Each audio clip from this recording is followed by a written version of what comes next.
तो हमने कवर किया section 9 subsection 1। Section 9 subsection 1 normal provision, जहाँ पे सप्लायर जो है लायबल होगा नॉर्मल चार्ज में, ठीक है? ₹100 100 प्लस 18 लेगा, ठीक है? और बिल दे देगा 118 का नॉर्मल प्रोविजन के हिसाब से। सेक्शन 9 सबसेक्शन 2 पेट्रोलियम प्रोडक्ट अभी इफेक्ट में नहीं है। सेक्शन 9 सबसेक्शन 3 में बात करी हमने रिवर्स चार्ज के केस में। सेक्शन 9 सबसेक्शन 4 के केस में भी रिवर्स चार्ज के लगेगा, लेकिन वो अनरजिस्टर्ड पर्सन के केस में लगेगा। और सेक्शन 9 सबसेक्शन 5 में हमने बात करी ई कॉमर्स ऑपरेटर के केस में, वहां पे ना रेसिपिएंट को लाइबल हो रहा है, ना सर्विस प्रोवाइडर लाइबल हो रहा है। कौन लाइबल हो रहा है जीएसटी के लिए? इलेक्ट्रॉनिक कॉमर्स ऑपरेटर, ई कॉमर्स ऑपरेटर जो है लाइबल हो रहा है वहां पे, किस लिए? जीएसटी पे करने के लिए।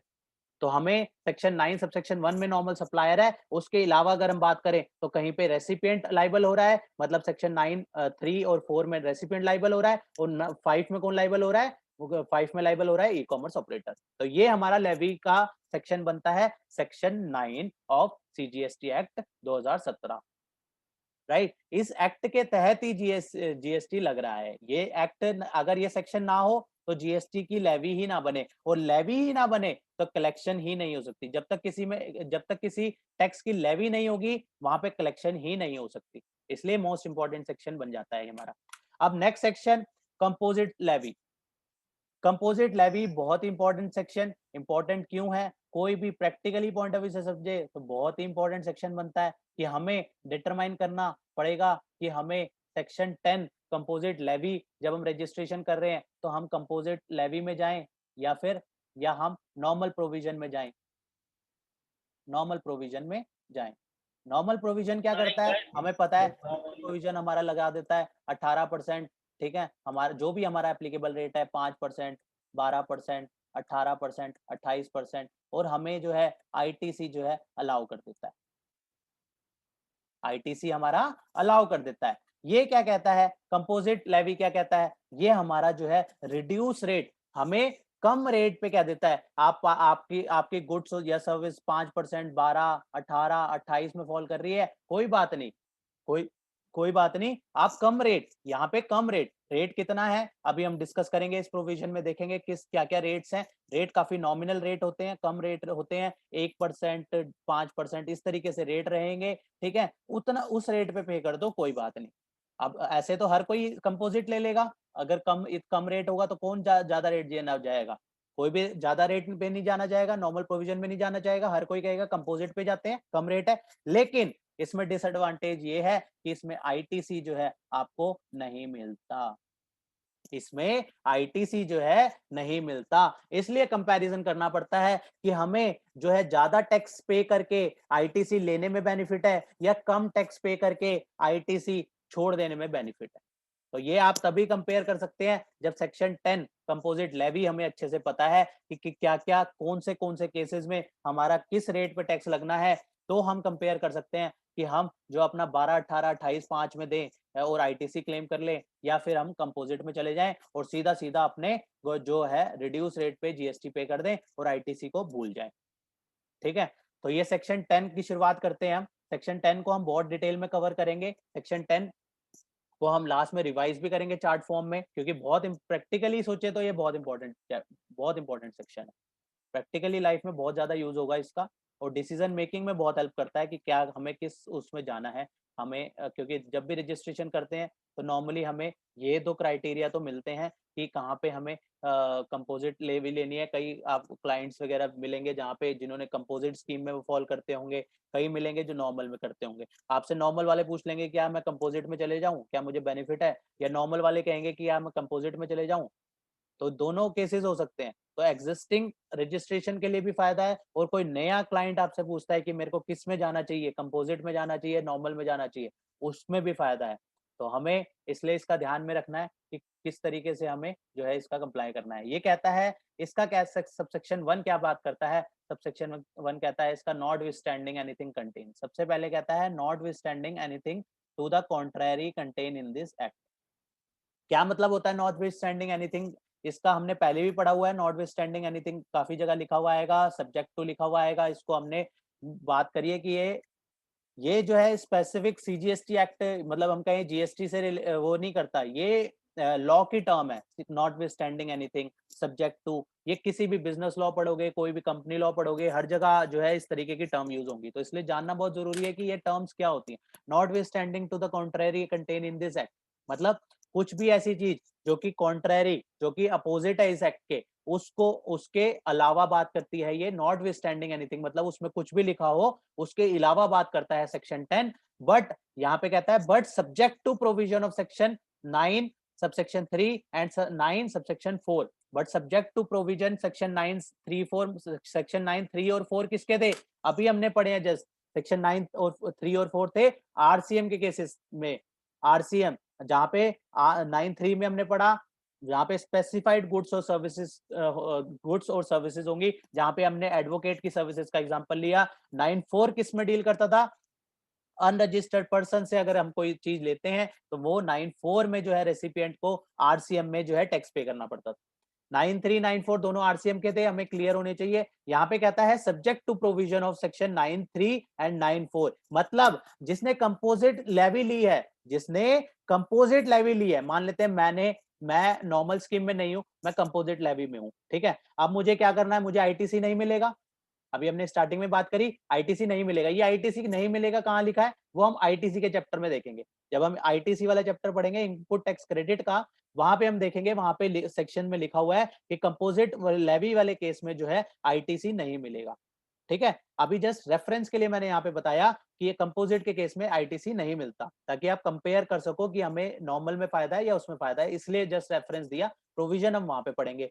तो यहाँ पे वो कहता है कि सब्जेक्ट टू सेक्शन 9/3 और 9/4, मतलब मैंने कंपोजिट लेवी ले ली तो मुझे आईटीसी नहीं मिलेगा, लेकिन मैंने कोई ऐसी सर्विस ली, मैंने कोई ऐसी गुड्स ली जो 9/3 या 9/3 या 9/4 में फॉल करती है, तो मुझे मेरे ऊपर आरसीएम की लाइबिलिटी आ गई। मैंने कोई ऐसी सर्विस ली जो 9/4 में आ गई, मान या मैंने ऐसी कोई गुड्स ली या सर्विसेज ली जो 9/3 में आ गई, तो मेरे ऊपर आरसीएम की लाइबिलिटी आ गई। तो मैं उस केस में उस आरसीएम की लाइबिलिटी नॉर्मल रेट पे करूंगा, मैं कंपोजिट में नहीं पे करूंगा। मेरे ऊपर कंपोजिट है, मैं एग्जांपल से समझाता हूँ। मान लेते हैं कंपोजिट में मैं फॉल करता हूँ और मेरे को ऊपर 1% टैक्स बनता है खाली, ठीक है। कंपोजिट के ऊपर मेरे ऊपर 1% टैक्स लगता है और मुझे आईटीसी नहीं मिलेगा, यही होता है कंपोजिट। ध्यान रखने के लिए इतनी बात को ध्यान रखो, अब डिटेल में कवर करेंगे। अभी हम ये देखते हैं कि कंपोजिट में मान लेते हैं, एग्जांपल ले रहे हैं, मेरे ऊपर 1% टैक्स लगता है और मुझे आईटीसी नहीं मिलेगा, लेकिन मैंने कुछ ऐसी गुड्स और सर्विसेज ले ली जहां पे मेरे ऊपर आरसीएम की लाइबिलिटी आती है 9/3 9/4 के हिसाब से। तो क्या मैं उसके ऊपर भी 1% पे करूंगा, नहीं। उस पे मुझे नॉर्मल प्रोविजन के हिसाब से, चाहे उस पे नॉर्मल प्रोविजन पे 12 18 5 जो भी हमारी लाइबिलिटी आ रही है वो मुझे पे करनी पड़ेगी, मैं उस पे 1% पे नहीं कर सकता। राइट, अब समझ आ गया। 9/3 9/4 की आरसीएम है तो वहां पे नॉर्मल प्रोविजन के हिसाब से ही मुझे पे करना पड़ेगा, वहां पे उसके ऊपर मैं कंपोजिट वाले जो रेट है 1% का जो हमने एग्जांपल लिया वो मैं पे नहीं कर सकता। बाकी जो मेरी सप्लाईज है, बाकी जो मैं सप्लाई कर रहा हूं, जो मैं से सप्लाई सप्लाई की हमने पढ़ा ना, सेक्शन 7 पढ़ा था, जो भी मैं सप्लाई कर रहा हूं उसके ऊपर मैं 1% अपना पे कर सकता हूं। लेकिन हमारा आरसीएम वाला केस होगा तो उसमें नॉर्मल ही पे होगा, इसलिए यहाँ पे डाला गया है but subject to provision, but subject to provision of section 9/3 and 4। ठीक है, समझ आ गया। सब्जेक्ट टू मतलब इसके अलावा 9/3 और 9/4 के अलावा जो है आप कंपोजिट लेवी ली है तो वहां पे क्या होगा, रजिस्टर्ड पर्सन, रजिस्टर्ड होगा, कंपोजिट लेवी वाला भी रजिस्टर्ड होगा। जब हम रजिस्ट्रेशन करते हैं तो वहां पूछता है वो नॉर्मल रजिस्ट्रेशन लेनी है, कंपोजिट रजिस्ट्रेशन लेनी है। तो रजिस्टर्ड पर्सन दोनों कैटेगरी के होते हैं। रजिस्टर्ड पर्सन वो एग्रीगेट टर्नओवर, जिसकी टर्नओवर प्रीसीडिंग फाइनेंशियल ईयर में, पिछले साल में देखेंगे।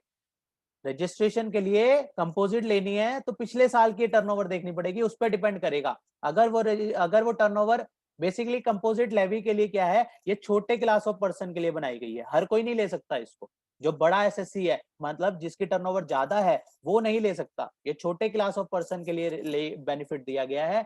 इसलिए यहाँ पे लिखा गया है कि एग्रीगेट टर्नओवर जिसके पिछले साल में did not exceeding 50 lakh rupees, 50 lakh रुपए से ज्यादा, may opt to pay in lieu of tax payable by him under subsection 9/3। क्या कहता है, क्या मतलब हुआ इसका, मे ऑप्ट, मे मतलब, मे मतलब मर्जी, मर्जी है उसकी कंपोजिट ले या नॉर्मल में जाए। सेक्शन 10 सबसेक्शन 1 क्या कहता है, जिसकी टर्नओवर पिछले साल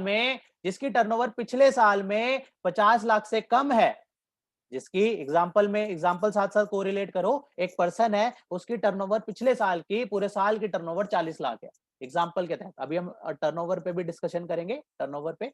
तो अभी हम एग्जांपल जो 50 लाख लिखी है उसी को लेके चलते हैं कि 50 लाख से कम होनी चाहिए, तो पिछले साल में उसकी 40 लाख की टर्नओवर है मान लेते हैं, ठीक है।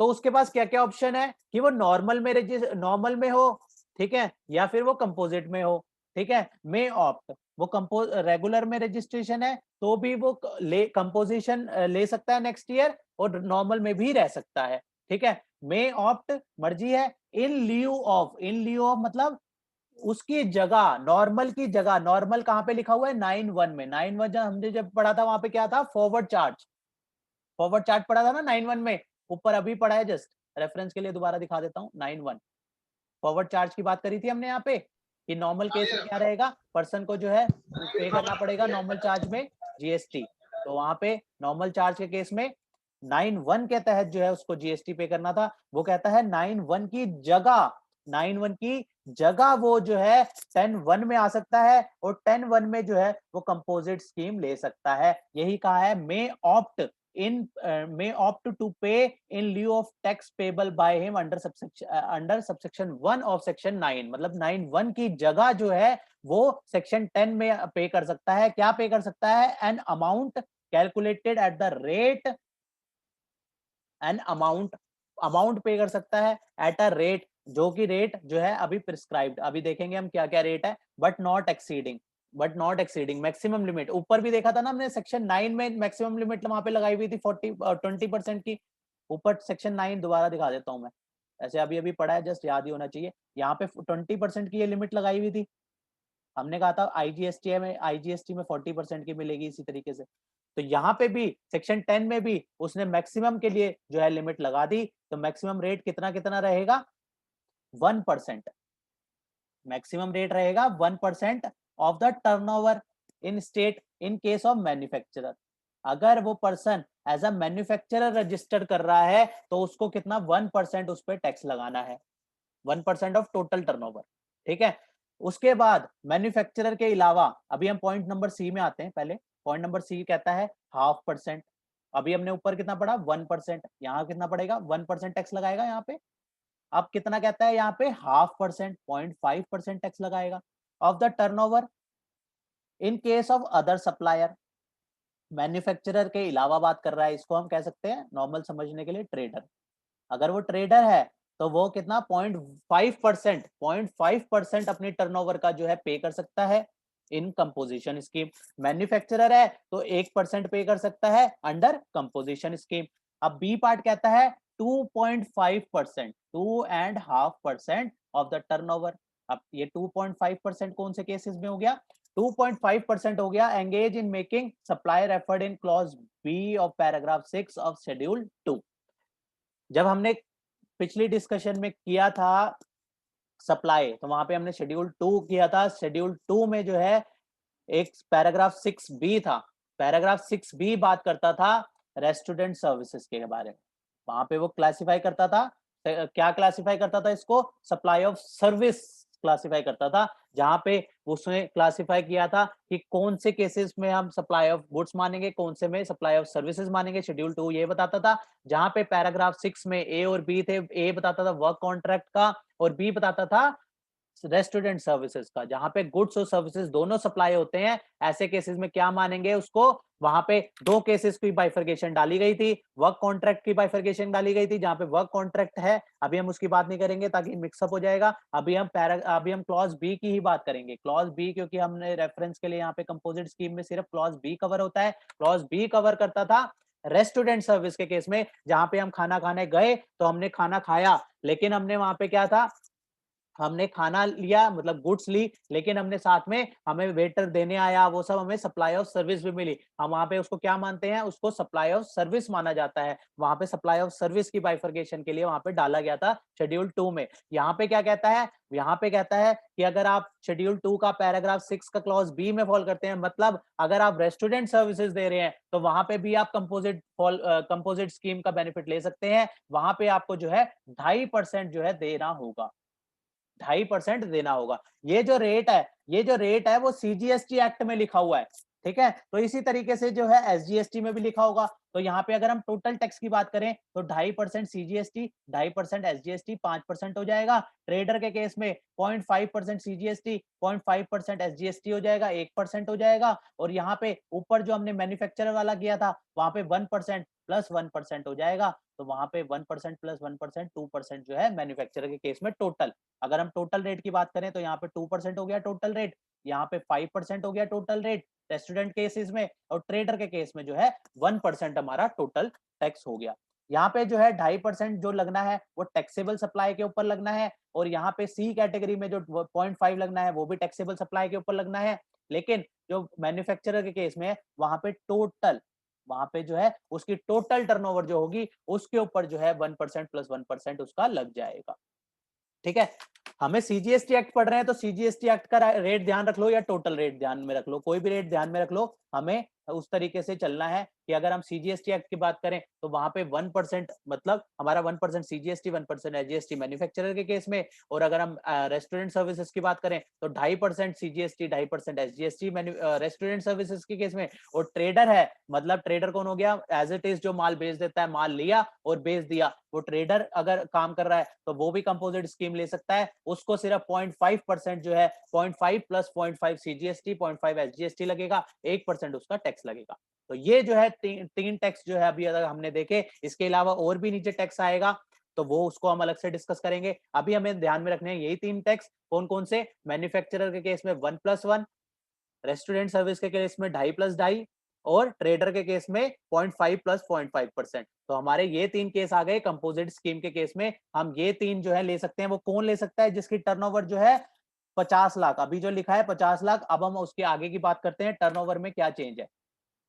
टर्नओवर को जो है बेसिकली बाद में फर्दर इंक्रीज किया गया। तो यहाँ पे कहता है CBDT has notified the increase to the threshold limit. यहाँ पे जो है इसको ना 50 लाख से 1 करोड़ से बढ़ाकर जो है बाद में 1.5 करोड़, 1.5 करोड़ जो अब इसकी एग्जिस्टिंग लिमिट है, 1.5 करोड़ तक की जो टर्नओवर का बंदा जो है वो कंपोजिट स्कीम ले सकता है। लेकिन अगर वो नॉर्दर्न ईस्टर्न स्टेट में फॉल करता है, नॉर्दर्न ईस्टर्न स्टेट में फॉल करता है या हिमाचल प्रदेश में फॉल करता है, तो वहां पे जो है कंपोजिट स्कीम जो है मैक्सिमम 75 लाख की जो है वहां पे लिमिट है। मतलब दो लिमिट हमें ध्यान में रखनी है, 1.5 करोड़ और 75 लाख। 75 लाख कब रहेगी? नॉर्थन ईस्टर्न स्टेट में रहेगा या फिर हिमाचल प्रदेश में रहेगा। तो कंपोजिट स्कीम कब तक ले सकता है? 75 लाख तक की टर्नओवर पे ले सकता है। अदरवाइज वो 1.5 करोड़ तक की टर्नओवर पे जो है कंपोजिट स्कीम का बेनिफिट ले सकता है। कंपोजिट स्कीम का बेनिफिट क्या है कि कम रेट पे जो है हमें जीएसटी पे करना पड़ेगा, लेकिन नुकसान क्या है कि आईटीसी का क्रेडिट नहीं मिलेगा। राइट? सेक्शन 10 सबसेक्शन 1 में कोई डाउट है? ठीक है, कंपोजिट स्कीम बहुत यूजफुल रहेगी, प्रैक्टिकली काफी ज्यादा यूजफुल रहेगी कि काफी केसेस में जो है इसका यूज हो सकता है। कहता है subject to the condition and restriction as may be prescribed. इसके ऊपर कुछ कंडीशंस भी लगा सकती है गवर्नमेंट।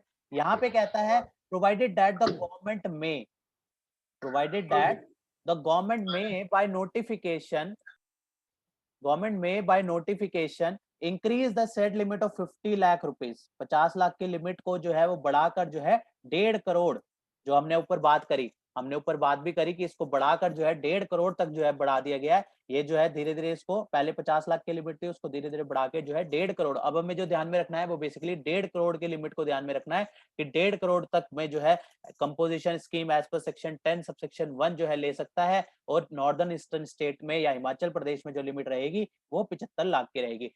कहता है provided further that, provided further that, provided क्या होता है? एक्सेप्शन होती है, एक्सेप्शन।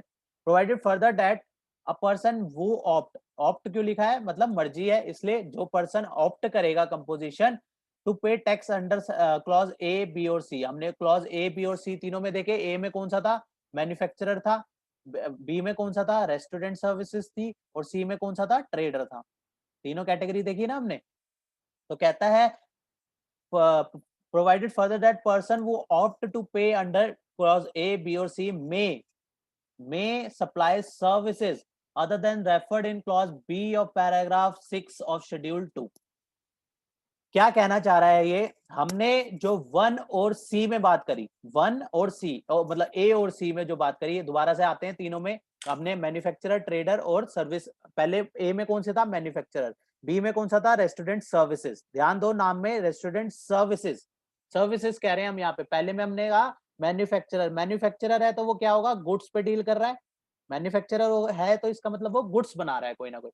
अब हम बात सेकंड में पी पॉइंट में हमने कहा रेस्टोरेंट सर्विसेज, रेस्टोरेंट सर्विसेज मतलब वो सर्विस दे रहा है। सप्लाई ऑफ सर्विस में शेड्यूल 2 ने क्लैरिफाई किया था उसको सर्विस में। पहला वाला मैन्युफैक्चरर किस में था, गुड्स में, दूसरा किस में था, सर्विस में। तीसरा था ट्रेडर, ट्रेडर है इसका मतलब ट्रेडर भी क्या करता है, लेके बेचता है, तो वो भी क्या आएगा, गुड्स। ए और सी वाला गुड्स की बात हुई है ए और सी में, बी में किसकी बात हुई है, रेस्टोरेंट सर्विसेज की, सिर्फ और सिर्फ रेस्टोरेंट सर्विसेज की। इसको नोट कर लो सही से, क्योंकि ये बहुत कंफ्यूजन कई बार क्रिएट करता है कि क्या कोई सर्विस प्रोवाइडर होता है वो कहता है मैं कंपोजिट ले सकता हूं, तो वहां पे ये देखना होता है कि वो कौन सी सर्विस दे रहा है। अब बी पार्ट सिर्फ रेस्टोरेंट सर्विस को ही कवर करता है, यहाँ पे सारी सर्विसेज को कवर नहीं कर रहा वो। पार्ट बी जो है सिर्फ और सिर्फ रेस्टोरेंट सर्विसेज। अगर हम गुड्स की बात करें तो वो मैन्युफैक्चरर या ट्रेडर होगा, वो ए या सी में आ जाएगा। लेकिन सर्विसेज का सिर्फ एक पार्ट जो कि सिर्फ रेस्टोरेंट सर्विसेज है वो ही बी में कवर करी गई है, बाकी सर्विसेज की बात हम अलग से करेंगे। तो इसलिए यहाँ पे जो है सिर्फ बात करी गई है सर्विसेज की, बहुत ही रिस्ट्रिक्टेड एरिया की, बहुत ही कम एरिया की, जो कि सिर्फ और सिर्फ रेस्टोरेंट सर्विसेज की बात करी है। तो यहाँ पे वो क्या कहता है, प्रोवाइजो कहता है जो पर्सन जिसने कंपोजिट स्कीम ऑप्ट करी वो सप्लाई ऑफ सर्विस कर सकता है। सप्लाई ऑफ सर्विस अभी तक कौन सी थी, सिर्फ restaurant services, other than those referred in restaurant services, मतलब वो अदर सर्विसेज भी दे सकता है, लेकिन कितनी, वो अदर सर्विसेज भी दे सकता है, लेकिन अदर सर्विसेज वो कितनी दे सकता है, ये बात करी गई है यहाँ पे। अदर सर्विसेज वो जो दे सकता है जिसकी वैल्यू जो है not exceeding 10% of the turnover of the state in preceding financial year, या फिर 5 lakh whichever is higher. इससे ज्यादा की वो वैल्यू ऑफ सर्विसेज नहीं दे सकता। एग्जाम्पल से समझाता हूँ इसको कि ये क्या कहना जा रहा है। मान लेते हैं कि कोई कोई जो है मैन्युफैक्चरर है, अब वो मैन्युफैक्चरर है या फिर ट्रेडर है, कुछ भी मान लो, मैन्युफैक्चरर है, ट्रेडर है, वो ये तो ऑप्ट कर सकता है, ठीक है। मैन्युफैक्चरर है, ट्रेडर है, या हम रेस्टोरेंट सर्विसेज वाला भी, तीनों के तीनों कह सकते हैं रेस्टोरेंट सर्विसेज, ये तीनों के तीनों ऑप्ट कर सकते हैं कंपोजिशन, तीनों ऑप्ट कर सकते हैं, एलिजिबल हैं कंपोजिशन के लिए, कंपोजिशन के लिए एलिजिबल है, तीनों के तीनों एलिजिबल।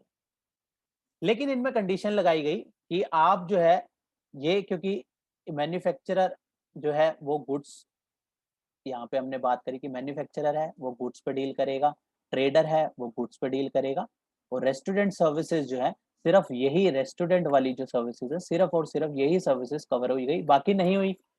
तो यहाँ पे अगर इन मैन्युफैक्चरर को या इन ट्रेडर को साथ में कोई सर्विस और देनी पड़ गई, अगर इनको साथ में कोई और सर्विस भी देनी पड़ गई, सपोज मैन्युफैक्चरर है ये एसी बनाता है, या ये ट्रेडर है ये एसी का ट्रेड करता है, तो ये साथ में मान लेते हैं ये इस एसी के साथ साथ साथ एसी के साथ या फिर अलग से कई बार इंस्टॉलेशन सर्विसेज भी देता है, इंस्टॉलेशन सर्विसेज भी देता है। तो इंस्टॉलेशन सर्विसेज एक अलग सर्विस हो गई जो कि रेस्टोरेंट सर्विस तो है नहीं, ठीक है। तो अब ये इंस्टॉलेशन सर्विस भी दे रहा है, एसी कर रहा था तब तो कोई दिक्कत नहीं थी, तब तो ये कंपोजिट ले ही सकता था, लेकिन ये इंस्टॉलेशन सर्विसेज देता है इस वजह से ये कंपोजिट नहीं ले पा रहा था। तो ऐसे केसेस में एक रिस्ट्रिक्शन लगाई गई कि अगर अगर आप जो सर्विसेज दे रहे हो, अगर आप सर्विसेज दे रहे हो कितनी, 10% ऑफ टर्नओवर या और 5 लाख तक की, इनमें से जो भी ज्यादा है, विच एवर इज हायर, तो आप जो है अगर आपकी सर्विसेज, ये जो हमने एग्जांपल लिया इंस्टॉलेशन सर्विसेज का, अगर मान लेते हैं इसकी जो टर्नओवर रहती है पूरे ये मिस्टर ए है जो कि मैन्युफैक्चरर करता है या ट्रेडर जो भी मान लो, इसकी जो टर्नओवर है, इसकी टर्नओवर रहती है मान लो 45 लाख रुपए की पूरे साल की। 45 लाख रुपए की पूरे साल की इसकी टर्नओवर रहती है। ठीक है? अब ये दोनों सर्विसेज़, अब ये एसी के साथ-साथ अब ये इंस्टॉलेशन सर्विसेज़ भी देनी इसने शुरू कर दी है। इंस्टॉलेशंस पहले हम सिर्फ ये एसी सर्विसेज़ लेता था, ये कंपोजिट के लिए एलिजिबल था। अब ये साथ में इंस्टॉलेशन सर्विसेज़ भी लेता है, तो नॉर्मल प्रोविज़न जो हमने पढ़ा उसके लिए वहाँ पे ये कवर नहीं होती, वहाँ पे तो सिर्फ गुड्स कवर होते हैं और यहाँ फिर ट्रेडर के केस में भी गुड्स कवर होते हैं या सिर्फ रेस्टोरेंट सर्विस कवर होती है, या फिर सिर्फ रेस्टोरेंट सर्विस ही कवर होती है। तो अब ये इंस्टॉलेशन सर्विसेज़ भी शुरू करता है, तो ये कहता है कि यार अब मैं कंपोजिट नहीं ले पाऊँगा। तो गवर्नमेंट ने इसको बेनिफिट दिया कि अगर आपकी जो सर्विसेज़ है, कोई भी सर्विसेज़ है, आपकी जो सर्विसेज़ है, वो सिर्फ 10% ऑफ टर्नओवर है। 10% ऑफ टर्नओवर हमारे एग्जांपल के लिए क्या रहा? साढ़े 4 लाख रुपए या फिर 5 lakh, whichever is higher, whichever is higher मतलब 5 लाख रुपए। अगर आपकी सर्विसेज़ जो है, आपकी जो सर्विसेज़ है, वो इस लिमिट से कम है, इस लिमिट से कम हो गई, व्हिचएवर इज़ हायर कितना आ गया? 5 लाख रुपए आ गया। अगर इसकी टर्नओवर जो है 45 लाख की में से इसकी मान लेते हैं, यहाँ पे इसकी 42 लाख रुपए जो है वो एसी की थी और ये जो 3 लाख रुपए थी, 3 लाख रुपए जो थी, ये इसकी इंस्टॉलेशन सर्विसेज़ थी, तो यहाँ पे ये एलिजिबल हो जाता है कंपोजिशन स्कीम के लिए। क्यों एलिजिबल हो जाता है? क्योंकि ये 3 सिर्फ और सिर्फ 3 लाख रुपए की ही इसकी इंस्टॉलेशन सर्विसेज़ थी, जो कि विदिन विदिन 5 लाख की लिमिट के अंदर ही थी, जो कि 10% ऑफ टर्नओवर जो कि 4.5 लाख रुपए और 5 लाख व्हिचएवर इज़ हायर जो कि 5 लाख की हमारी लिमिट लग गई, लेकिन 5 लाख के अंदर ही हमारी जो है इंस्टॉलेशन सर्विस रही, 3 लाख रुपए की ही इंस्टॉलेशन रही, इसलिए ये एलिजिबल है कंपोजिट स्कीम के लिए। ये कंपोजिशन स्कीम के लिए एलिजिबल है, मतलब ये एसी और इंस्टॉलेशन सर्विसेज दोनों की दोनों बोथ सर्विसेज जो है ये दे पाएगा अंडर कंपोजिशन स्कीम। अगर ये इसकी बढ़ जाती, ये 5 लाख ये इसकी मान लेते हैं ये 6 लाख हो जाती, ये इसकी 6 लाख हो जाती और ये इसकी मान लेते हैं ये कितनी बच गई? 39 बच गई। 39 जो है इसकी एसी से की टर्नओवर होती और इसकी 6 लाख रुपए मान लेते हैं इसकी इंस्टॉलेशन सर्विसेज की टर्नओवर होती। तो क्या ये कंपोजिशन स्कीम ले पाता? फिर ये कंपोजिशन स्कीम नहीं ले पाता क्योंकि इसकी 5 लाख की जो इसकी लिमिट थी वो एक्सीड हो जाती, तो इसको कंपोजिशन स्कीम छोड़नी पड़ती और इसको नॉर्मल रजिस्ट्रेशन के अंदर आना पड़ता।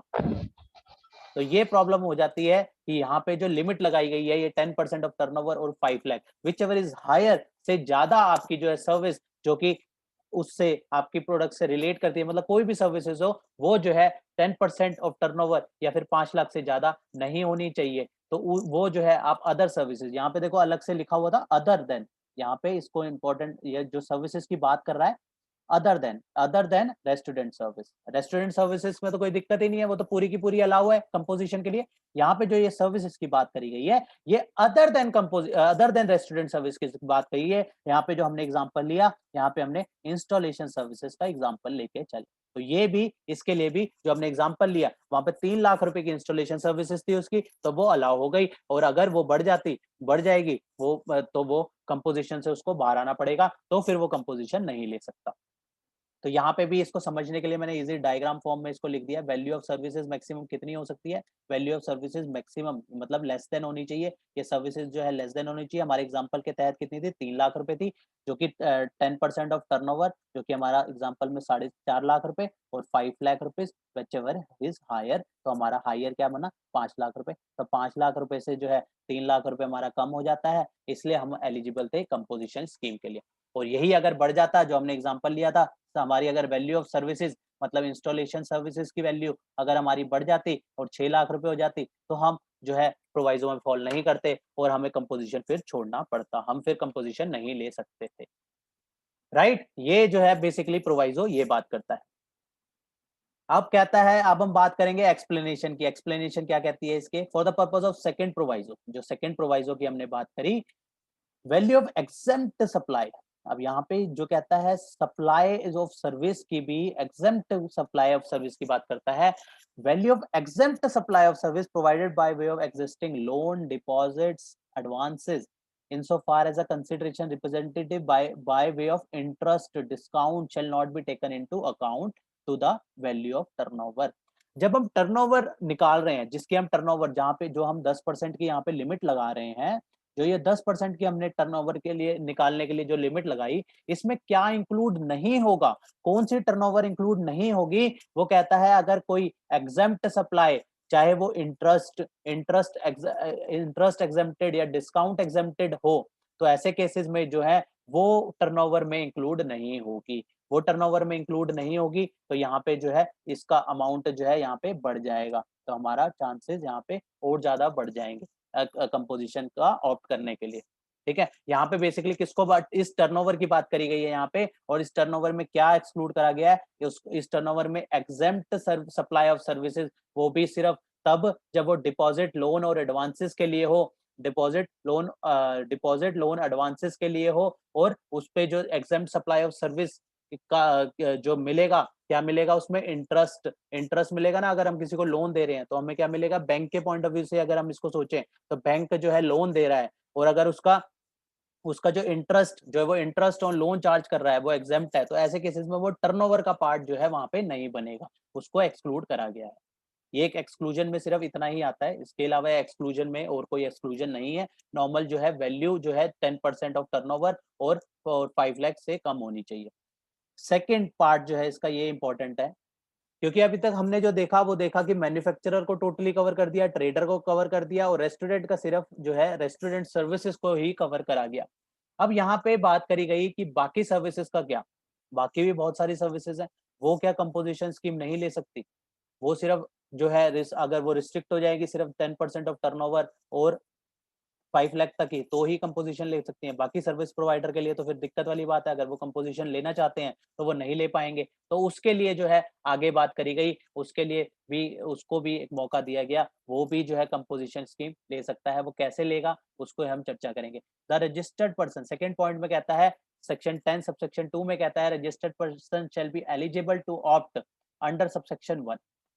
Registered person eligible to opt under subsection 1, subsection 1 में जो है के लिए सबसेक्शन 1 जो अभी हमने ऊपर करा, उसके लिए एलिजिबल है। कब एलिजिबल है, इफ पॉइंट नंबर 1 कहता है save as provided in subsection 1, जो ऊपर लिखा है वो एज इट इज वैसे का वैसा ही, but he is not engage in supply of service.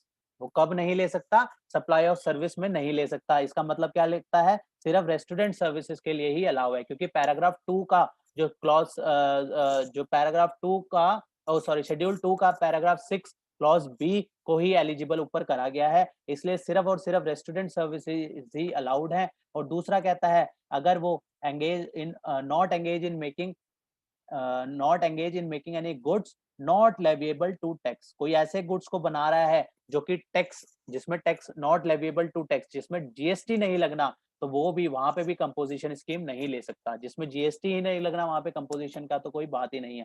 या फिर not engage in making any inter state supply, composition scheme तभी ले सकता है जब सिर्फ इंट्रा स्टेट सप्लाई हो, अगर इंटर स्टेट सप्लाई है तो भी कंपोजिशन स्कीम नहीं ऑप्ट कर सकता। डी पार्ट में कहता है not engage in making any supply of goods to any e commerce operator, अगर ई कॉमर्स ऑपरेटर के थ्रू, जो अभी हमने ऊपर डिस्कशन करी, ई कॉमर्स ऑपरेटर के थ्रू अगर वो सेल करता है, अमेजॉन फ्लिपकार्ट वगैरह में सेल कर रहा है, तो भी उसको नॉर्मल रजिस्ट्रेशन ही लेनी पड़ेगी, उसको जो है वो कंपोजिशन स्कीम में नहीं आ सकता। अगर उसका टीडीएस, अगर उसका टीसीएस जो है कलेक्ट होगा अंडर सेक्शन 52, इसको हम सेक्शन 52 जब कवर करेंगे वहां पे हम इसको डील करेंगे कि ई कॉमर्स ऑपरेटर के केस में टीसीएस कलेक्ट करना होता है अलग से, जीएसटी का टीसीएस कलेक्ट करना होता है अंडर सेक्शन 52, वो ई कॉमर्स ऑपरेटर के लिए होता है। सेक्शन 52 जब हम डिटेल में डिस्कशन करेंगे वहां पे इसको दोबारा से डिस्कस करेंगे। यहाँ पे हमने ये देखना है कि अगर ई कॉमर्स ऑपरेटर है और उसका टीसीएस कलेक्ट हो रहा है सेक्शन 52 में, तो वो भी कंपोजिट स्कीम में नहीं आ सकता। तो ये सारे पर्सन जिनकी हम बात कर रहे हैं, ये सारे के सारे कंपोजिशन स्कीम में नहीं आ सकते। कौन कौन नहीं आ सकते, जो कि पहला सबसे पहले रेस्टोरेंट सर्विस के अलावा नहीं आ सकता, जो कि नॉन जीएसटी गुड्स पे जिसके ऊपर जीएसटी ही नहीं लगता वो भी नहीं ले सकता कंपोजिशन, जो कि इंटर स्टेट, जो कि अपने स्टेट से बाहर कुछ सेल कर रहा है, मान लेते हैं दिल्ली में है वो और दिल्ली से बाहर कुछ सेल करता है तो भी वो कंपोजिशन नहीं ले सकता। Electronic commerce operator Amazon Flipkart इन सब के थ्रू ऑपरेट कर रहा है तो भी वो कंपोजिशन नहीं ले सकता अगर टीसीएस कट रहा होता है तो। ईक में कहता है not a manufacturer of goods notified by the government. Government ने काफी सारी ऐसी मैन्युफैक्चरिंग बताई है, जैसे कि आइसक्रीम मैन्युफैक्चरिंग का, और भी काफी सारी टबैको, ऐसी मैन्युफैक्चरिंग के केसेस में भी, क्योंकि ऊपर हमने देखा था ना मैन्युफैक्चरर, पॉइंट ए में मैन्युफैक्चरर आ रहा था, मैन्युफैक्चरर ऑफ गुड्स जो है कंपोजिशन ले सकता है, लेकिन कुछ मैन्युफैक्चरर जो है कंपोजिशन नहीं ले सकते, जैसे आइसक्रीम मैन्युफैक्चरर, टबैको मैन्युफैक्चरर, ये लोग जो है कंपोजिशन में नहीं आ सकते। तो यहाँ पे पॉइंट नंबर ई में गवर्नमेंट ने कुछ कुछ कैटेगरीज को जो है नोटिफाई करा गया है। जैसे मैं एग्जांपल के लिए यहाँ लिख देता हूँ, आइसक्रीम मैन्युफैक्चरर, टबैको मैन्युफैक्चरर, इस तरीके के कुछ मैन्युफैक्चरर्स हैं, इनको जो है नोटिफाई करा गया है कि ये इनको जो है नॉर्मल स्कीम में ही जाना पड़ेगा, ये कंपोजिट स्कीम में नहीं आ सकते। और कौन नहीं ले सकता? जो कि कैजुअल टैक्सेबल पर्सन है, नॉन रेजिडेंट टैक्सेबल पर्सन है। ये कौन होते हैं? हमने जब डेफिनेशन सेक्शन 2 पढ़ा था, वहां पे हमने करा था कैजुअल टैक्सेबल पर्सन कौन होता है, नॉन रेजिडेंट टैक्सेबल पर्सन कौन होता है। कैजुअल टैक्सेबल जहां पे जिसका जो ओकेशनली बिजनेस प्लेस करता हो और जहां पे उसका फिक्स प्लेस ऑफ बिजनेस ना हो। नॉन रेजिडेंट टैक्सेबल पर्सन में भी हमने करा था जो कि ओकेशनली जो है बिजनेस अंडरटेक करता है और उसका इंडिया में फिक्स प्लेस ऑफ बिजनेस नहीं है। तो हमने ये दोनों डेफिनेशन पार्ट में कवर करा था कि कैजुअल टैक्सेबल पर्सन कौन होता है और नॉन रेजिडेंट टैक्सेबल पर्सन कौन होता है। इसका हमने प्रगति मैदान में जो ट्रेड फेयर लगता है उसका एग्जांपल लिया था और वहां से हमने इसको लिंक भी किया था। तो वो लोग भी casual taxable sorry composite scheme नहीं ले सकते। ये सारी कैटेगरी ए से लेकर एफ तक जो हमने देखी, वो सारी की सारी जो है कंपोजिट स्कीम में ऑप्ट नहीं कर सकती। कौन कौन नहीं कर सकती, हम दोबारा रिवाइज करते हैं। रेस्टोरेंट सर्विस के अलावा नहीं ले सकती, सिर्फ रेस्टोरेंट सर्विसेज वाला ले सकता है। दूसरा, नॉन जीएसटी जिसके ऊपर जीएसटी नहीं लगता, वो जो है वो भी कंपोजिट स्कीम में नहीं आएगा। तीसरा, जो इंटर स्टेट मतलब दिल्ली में रजिस्ट्रेशन है तो दिल्ली के बाहर अगर कोई भी सेल करता है तो वो भी कंपोजिट स्कीम में नहीं आ सकता। ई कॉमर्स ऑपरेटर वाला जिसका टीसीएस कटता है अंडर सेक्शन 52 वो भी नहीं आ सकता। और टबैको आइसक्रीम मैन्युफैक्चरर ये भी नहीं आ सकते। और सिक्स्थ में बात करी कैजुअल टैक्सेबल पर्सन या नॉन रेजिडेंट टैक्सेबल पर्सन, ये भी, ये 6 के 6 कैटेगरी जो है, ये 6 के 6 जो है किसमें नहीं आ सकते, कंपोजिट स्कीम ऑप्ट नहीं कर सकते। इनको नॉर्मल स्कीम में ही आना पड़ेगा, इनको नॉर्मल स्कीम ही लेनी पड़ेगी, इनके पास और ऑप्शन नहीं है। प्रोवाइडेड दैट एक्सेप्शन क्या कहता है? Where more than one registered person having the same PAN, मतलब इसका क्या मतलब हुआ? Distinct person. जब हमने इसकी डेफिनेशन पढ़ी थी डिस्टिंक्ट पर्सन की, तो हमने यहाँ पे देखा था डिस्टिंक्ट पर्सन कौन से होते हैं? जो सेम पैन के अंदर जो है अलग अलग रजिस्ट्रेशन होती है उनको क्या कहते हैं? Distinct PAN. तो वो कहता है where more than one registered person having the same PAN, registered person not be eligible to opt for the scheme under subsection 1 unless all such registered person opt to pay tax under this subsection। क्या कहना चाह रहा है? ये कहना चाह रहा है कि अगर मान लेते हैं मिस्टर मैं एग्जांपल से समझाता हूँ इसको भी, जहाँ पे एग्जांपल की हेल्प चाहिए होगी वहां हम साथ साथ एग्जांपल लेके चलेंगे कि एग्जांपल में किस तरीके से। मान लेते हैं ये मिस्टर ए है, मिस्टर ए इस ये है दिल्ली में, ठीक है। अब ये दिल्ली में इसने ना बहुत अब अलग अलग स्टेट, इसने ना दूसरे स्टेट्स में भी रजिस्ट्रेशन ली। इसका दिल्ली इसका पैन होगा, मिस्टर ए का पैन नंबर होगा, ये मान लेते हैं इसका पैन है, ठीक है, ये इसका पैन है ABCDE 1234Y, ये इसका पैन है मान लेते हैं।